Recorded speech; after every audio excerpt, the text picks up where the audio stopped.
Let's just talk first about the numbers. We're going to do kind of like a year in review and a look ahead, of course, because it is what, January 3rd? It is, and hard to believe. 19, yeah. I've been writing that all day. So. So tell me kind of what these numbers mean. You said that being in the blue is a positive thing. Well, you know, it shows a reduction. And so we look at year to date as compared to the previous year. And when we finish out the year and everything is in a blue category for us, it tells me that we saw reductions in every category, both violent crime all the way through to our property crime. And obviously that's where we want to be, to see reductions. Now, last year or the prior year was a bit of an increase. So we have to put it in perspective that some of these are actually corrections to what we would normally see in the city. But still, we didn't see any increases. We had a few months that were a little higher than others, but overall, the year came out with double-digit reductions in almost every category, and that's a great thing. It's a great sign for the city of Greensboro, for our community, and our police department. What are some of the top numbers, like in the reductions, that you guys look at and say, hey, this is, you know, a reduction in this is really good for everybody who's walking around on the street? Well, I think, you know, any crime, but obviously, people ask a lot about what is our homicide numbers. You know, the prior year we saw 44 for the calendar year 17. So in 18 we saw that reduced down to 34. It's a 23% reduction for us. Very thankful for that. Obviously, one death is one death too many. We know that, and so we continue to work toward it. But even in some of the nonviolent categories, we saw a 17% reduction in our larceny from autos. You know, that's a crime that affects a lot of people, and it's whether you're out shopping for the evening or you're in a place of business or you're at home, people's cars get entered, and that's a very personal place for a lot of people. So to see those numbers go down double digit across the city, that shows a success for us. Yeah, they're pretty much all double digits, as I can see, yes, they as are. Far as like, except for maybe some of the shoplifting ones. But yeah, shoplifting is one it's a difficult one to track, to be quite honest with you, because our retail goes up, our numbers go up, and so what could be economic development can actually drive those numbers up. But we saw, I think, a 20% reduction in commercial robbery, which is something we saw spike the prior year. Really good to see that, because that affects not only our business community, but individuals that may be in those businesses, or when you go out at night and you're at a 24-hour convenience store, or you're at a you know, some facility. Nobody wants to be in one when they get robbed. So we'd love to see those numbers reduced down. What we see is a lot of those crimes, particularly like commercial robbery, are going to be serial type crimes, meaning that one person may do multiple offenses. We very seldom see one person rob a store and never rob another store. No, I'm done. Right. I'm done now. So when we're able to make arrest, then we see that we can clear typically more than one case, or at least bring a closure if we can't make charges. So when we see those numbers go down, you know, we're making our community safer. That's ultimately what we're trying to do.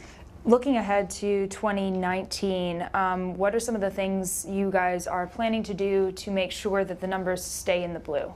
Well, obviously, it's a continuous process.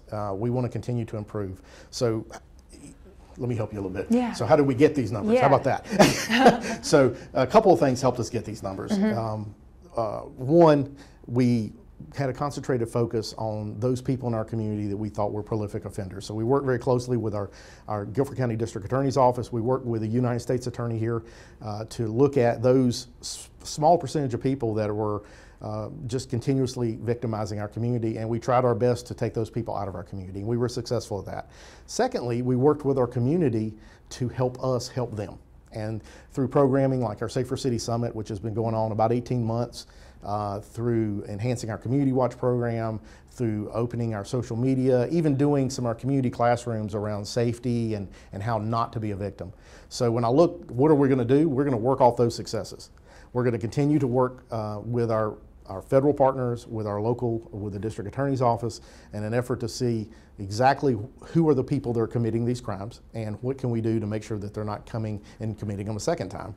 But at the same time, work with our community. I'm extremely pleased to tell you that we have built a trust within parts of our community that we didn't have prior to this. So a lot of times we see that people in the community are giving us information, helping us solve crimes quicker, which prevents a second or a third crime. Things like Crime Stoppers, our Gun Stopper program we started a year and a half ago, taking illegal guns off the street, has continued to grow in success. Those numbers are looking good. And I believe for every one of those illegal guns, we may have prevented a victim. So we're going to continue to work on those. You're going to see Safer City Summit evolve into a little bit more of connection. We're trying to do things more on social media. You'll see more of our Facebook and Twitter feeds and those kind of things, talking more specifically to our community about how not to be a victim. And so I'm excited to see that launch actually this month and carry throughout the year, and we hope to continue on this trend. It'll be great. That's awesome. So I know that there were some big things that happened this year, just kind of across the board. I want to start off with, the videos that were viral across police departments everywhere, and you guys participated in that as well.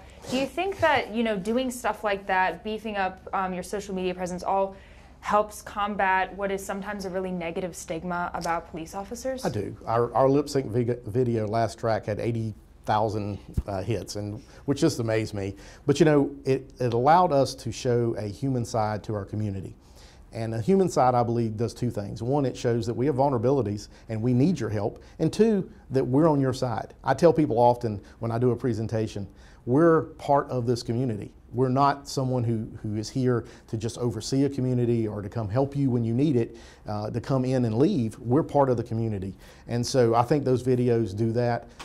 We had a lot of fun with that. That was all volunteer from the officers, the individual who helped us with the production gave their time.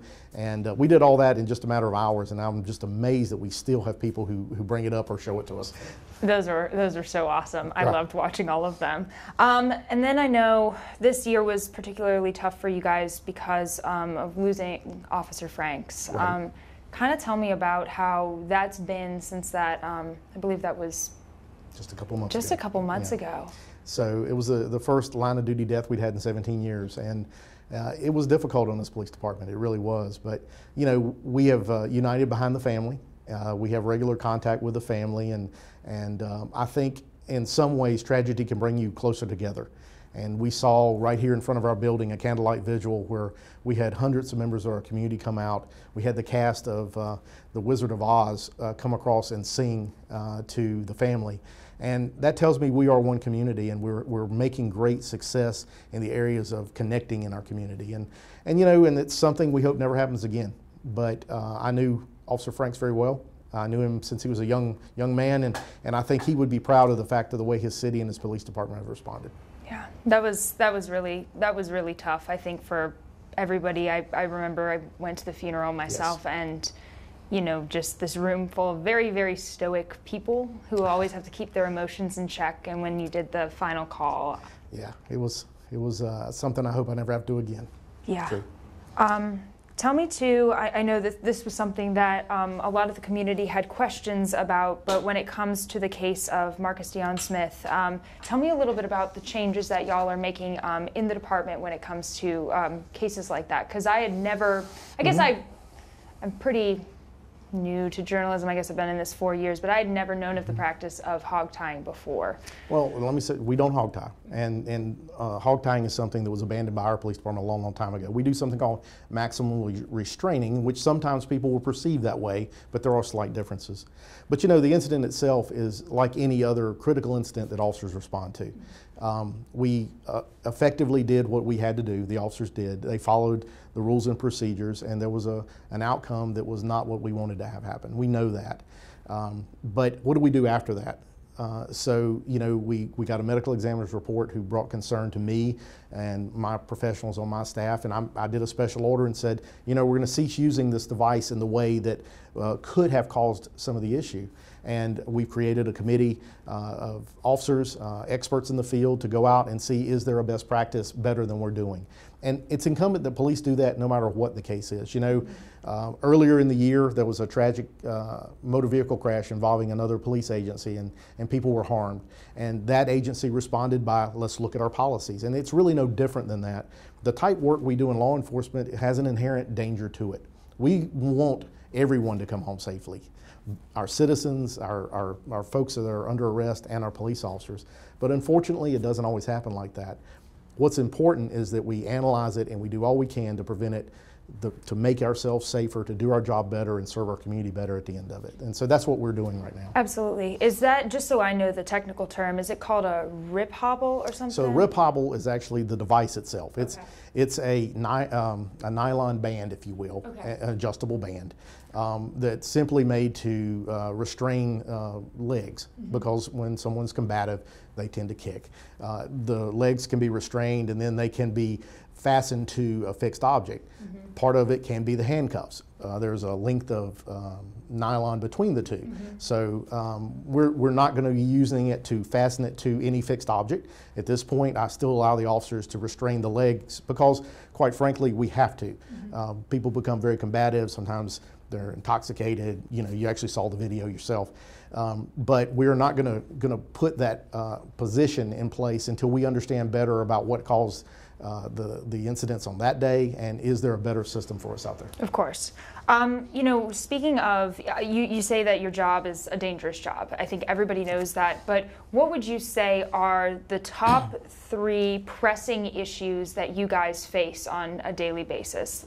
Be them, you know, is it heroin? Is it larcenies? Is it, you know, the stigma itself? Like, what are the things that... Well, I can tell you the things that have changed in the last few years. How's that? You know, we talk a lot about the opioid deaths in our community. We, you know, starting probably 36 months ago, we began to look at what affects opioids, both commercially available prescription drugs and heroin, illicit heroin, are having on our community. And we saw a steady incline of deaths. So we, as a police department, reacted and started actually putting an agent in every officer's hand, Narcan, that counteracts opioid. In my entire career, we haven't carried a medical device to help bring people back. But you know what? The first year we did it, I awarded over 30 medals, life-saving medals, because officers used that tool to bring people back from opioids. We're still battling that, and drugs are prolific throughout our country. And it's a constant battle, if you will, to keep those things off the streets. You know, secondly, we talk about violence, and we've seen the trend in violence going to younger people. A lot of people call that gang-related violence, and we do have gangs in North Carolina, and we've even got them here in Greensboro that identify themselves as gangs. Most of them locally identify geographically. They may be related to a high school or whatnot. But what's concerning is the age in which these offenders are now. We're seeing kids 14, 15 years old that are being caught with guns.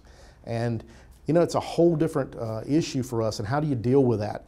The juvenile court system is not particularly set to deal with violent offenders, because very often we take them and we release them directly back to the environment they come from, because we don't house them the same way. And so learning how to do that, learning how to partner with our community, and doing strategies that we hopefully can catch kids at a younger age. We introduced one last year called SOS, Students Overcoming Situation, where we started putting an officer and a therapy dog into the schools. And you know, we've had great success with that. These are kids in the 5th grade who we're trying to get them to understand there is a better way than violence. And even though their lifestyle, or we see on television, or all these things kind of push people toward it, we're trying to offer those alternatives. So a lot going on. Yeah. That's tough. Whenever we see those cases and then you see that it's like a 14, 15-year-old, I mean, I've had somebody who's like a gang prevention guy tell me that it sometimes starts as young as like 10, 11. Very young. You know, a lot of these young children have not had any interaction with law enforcement other than what they've seen on television. And television doesn't always, TV, movies don't portray police officers in the most positive light from time to time. So in order for us to get in, they meet a police officer, they meet a therapy dog. Some of the reactions are incredible for us. Yeah. And I know that there's a task force currently just kind of across the state. They should be releasing their report soon, actually, that had to deal with gun violence in schools. You know, does this kind of play into that? I think it does. You know, we had an incident here at Smith High School just less than a month ago where an individual brought a firearm onto school, actually brought 2 with large amounts of ammunition and intended to do harm. And by the grace of God, a school employee paying attention and a good SRO, we were able to bring that suspect into custody without firing a shot. How great is that? But we were that close to being the next national story. And yeah, those are the things we worry about every day. You know, you say about kind of the perception of police officers and sometimes not always portrayed great. What does the public not understand about your job? What would you want to tell them? Kind of what I started with. We're part of the community too. Our officers live, work here. You know, my girls are out of school, but I raise my kids in public schools, and so we're part of the community, and we understand. We're not on the outside that some people perceive, and we're affected just like every other human. And so sometimes when things happen in our community, you know, I've seen officers with tears in their eyes as much as anybody else, and they get kind of caught up in perspectives, and people have their own agendas. And remember, the officers are human because they're working really hard. We don't pay them a whole lot of money in public service. And so it's a lot of things that happen like that. My last question would be, I know we talked about the look forward in 2019, but what is a case that kind of illustrates how hard, a case or a situation that illustrates how difficult your job can be on a day-to-day basis? My job particularly? Just an officer, you know, one that sticks out to you that's like, this is tough work. I think the perfect one is talking about Officer Evans over at Smith High School. Officer Evans is an SRO. He's been in that assignment about 3 months. He's been an officer with us a few years. He's sitting in his office counseling a student as part of what they do. He hears a call over the radio from a school administrator. There's an armed subject in the cafeteria.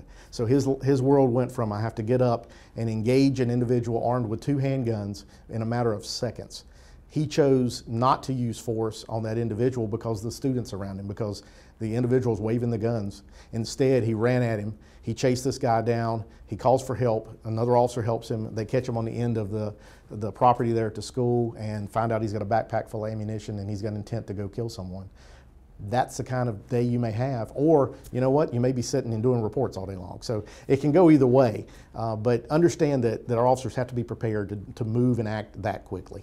Is there anything else that you would want to say to wrap up 2018 and move forward to 2019? No, I think we have to concentrate on the positives. And communication with our community is there. We've made great progress, and I challenge our community to continue to be a good partner for GPD, and let's keep these numbers in blue.